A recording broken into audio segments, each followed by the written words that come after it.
Mag-iiwan si Pangulong Rodrigo Duterte ng letter for dismissal sa mga sisibakin niyang korap na opisyal bago tumulak ng China. Pangulo nagbabala sa mga sangkot sa ilegal na droga. May report si Marita Muahe. May mga bagong sisibakin si Pangulong Rodrigo Duterte dahil sa korupsyon bago siya umalis papuntang China. Inihayag ito ng Pangulo sa kanyang pagdalo sa opening ceremony ng 7th Union Asia-Pacific Regional Conference na ginanap sa PICC. If you ask me if I'm happy with the job, I am not. Because of so many corruption and I have to fire, I'm leaving for China. And before that, I will leave so many letters of dismissal. Corruption is really seeps down.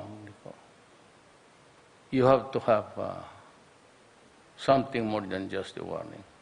Ayon sa Pangulo, sawang-sawa na siya sa korupsyon at sa mga taong korap na nasa gobyerno. Muli, nagbabala ang Pangulo hindi lamang sa mga korap sa gobyerno, kundi maging sa mga kriminal at iligal na droga. Do not destroy my country. It's struggling. Its economy is not that good, but we are trying our very best. To the drug people or to the drug lords, again I said, don't even think of it. In front of the people of the Republic of the Philippines.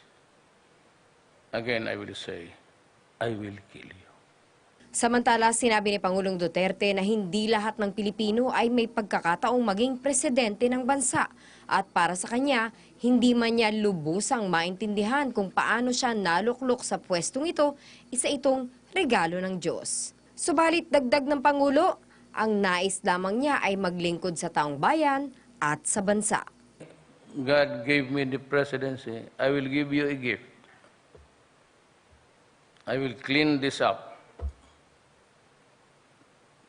I hope to do it. Still have 3 years to kill all of them. Then I go to prison, so be it. I get hanged, my pleasure. I'm 74 years old. I do not want to die of TB. I do not want to die of lung cancer. I have a gift for you.